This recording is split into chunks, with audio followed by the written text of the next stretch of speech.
Public and Private: The War on Drinks by Anna Quindlen, November 6th, 1991. When she was in fourth grade, the girl wrote, "What do you think it does to somebody to live with a lot of pressure?" Starting at age 8, she'd been cashing the public assistance check each month, buying money orders, paying the bills, and doing the grocery shopping. One little brother she walked to school, the other she dressed and fed before leaving him at home. Their mother drank.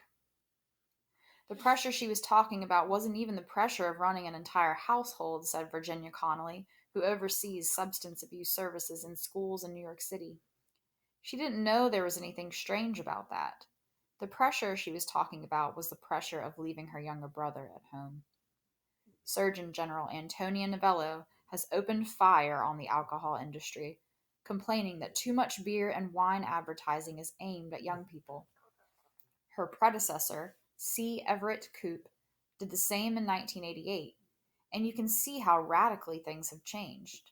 Spuds McKenzie is out and the Swedish bikini team is in.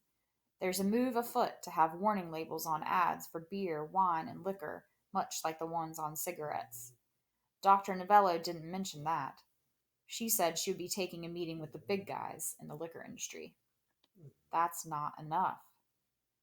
There's no doubt that beer ads with their cool beaches, cool women, and cool parties are designed to make you feel you're cool if you drink, milking a concern that peaks in most human beings somewhat shy of the legal drinking age. And those sneaky little wine coolers are designed to look like something healthy and fruit juicy. Kids will tell you they're sort of like alcohol, but not really. This has joined "it's only beer" as a great kid drinking myth. I've got a press release here from an organization called the Beer Drinkers of America that notes that many of the founding fathers were private brewers and goes on to rail against special interests that would interfere with the right to a cold one. Isn't it amazing how much time people have on their hands? But Dr. Novello should take note of what many counselors discover, that the drinking problem that damages kids most is the one that belongs to their parents. The fathers who get drunk and violent, the mother who drinks when she's depressed, the parents whose personality shifts with the movements of the sun and the bottle, the enormous family secret. An Elephant in the Living Room is the title of one book for kids whose parents drink. When I was about 10 years old, I started to realize that my dad had a drinking problem, it begins. Sometimes he drank too much. Then he would talk loudly and make jokes that weren't funny. He would say unkind things to my mom in front of the neighbors and my friends. I felt embarrassed. That's the voice of an adult who has perspective on her past.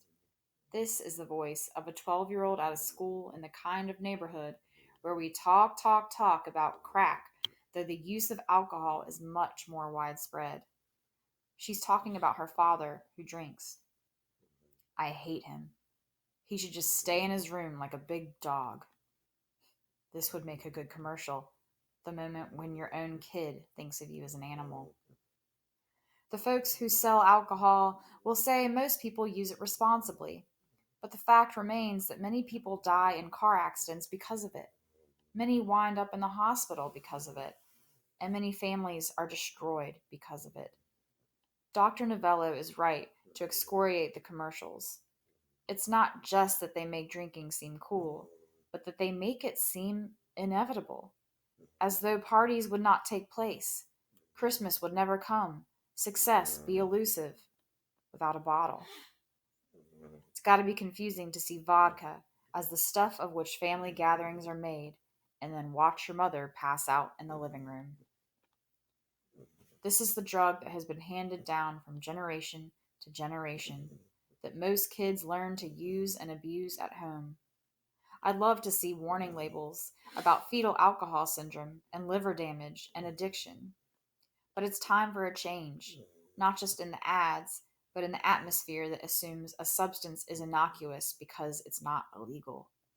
For most of our children, the most powerful advertisement for alcohol may be sitting at the kitchen table or sleeping it off in the bedroom.